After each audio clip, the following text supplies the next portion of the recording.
gentleman yields back, and now I'll call on Mr. Casar from Texas for his questions for 5 minutes. Thank you.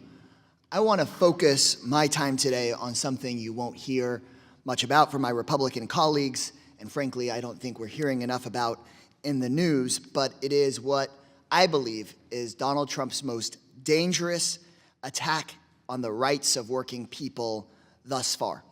Last Thursday night, President Trump signed an executive order that fundamentally undercuts union and labor rights that Americans have counted on for 100 years.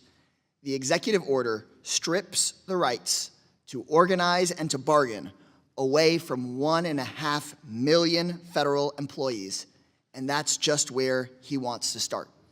So for over 100 years, Americans have joined together in unions to fight to win everything from child labor laws to the minimum wage to the 40-hour work week. For over 100 years, unions have protected their members and lifted up all American workers. For more than 100 years, our unions have empowered Americans to stand up against the greedy and the ultra-rich that try to use our government to take away your money. They have stood up against people like Elon Musk, who think everyone else was put on earth to just make them richer. But again, Donald Trump, at the behest of the ultra-rich, has signed this executive order robbing 1.5 million Americans of the fundamental right to come together alongside their coworkers to fight for better wages and better working conditions.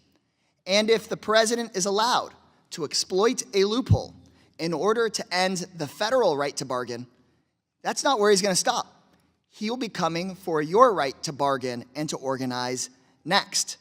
This attack will not end with these federal workers unless we put a stop to it. But let's discuss who Donald Trump is starting with by trying to take away their rights. These federal workers are people dedicated to serving the public. Doctors at the VA, food safety inspectors at the Department of Agriculture, IRS employees who go after corporations who cheat on their taxes. This includes our janitors, food service workers, administrative employees, all losing the right to organize and bargain that workers have fought and bled for and marched for over 100 years. This executive order is illegal, full stop. Trump does not have the authority to take bargaining rights away from these workers, and it's already being challenged in court. But the president is trying to see what he can get away with after stacking the Supreme Court with not just right-wing justices, but justices picked by some of the richest people and biggest corporations in the country. This committee should be talking about this. It should really be the only thing that this committee on, quote, the workforce is discussing this week. But right now, instead, we've had kind of a business as usual committee hearing on healthcare. So let's talk about how Trump taking away collective bargaining rights impacts healthcare. Federal employees will continue to be fired without due process because they don't have union representation, and they'll lose their health care. CDC employees that are protecting us from the next pandemic can be fired without the security of a collective bargaining agreement. Justice Department lawyers prosecuting things like health care fraud can lose their jobs because they're not Trump's political lackeys, but they've lost protections in collective bargaining. These are real impacts, and we should be talking about them. So my question, Mr. Chairman, is whether we can hold a hearing on President Trump's executive order to strip bargaining rights away from 1.5 million Americans.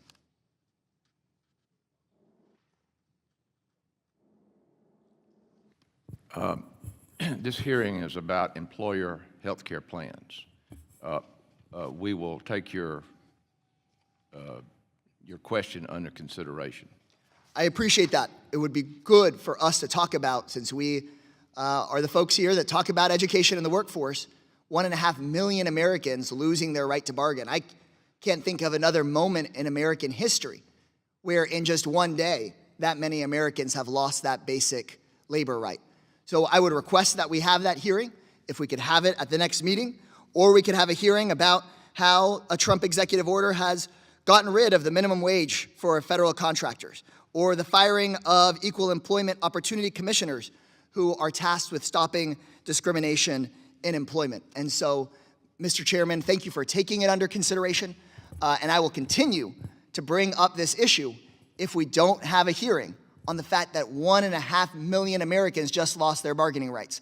I would be interested in whether the Republican majority is trying to take away bargaining rights from even more union workers, or whether they're thinking about giving those bargaining rights back. But we know union members vote both Democratic and Republican, as they always have.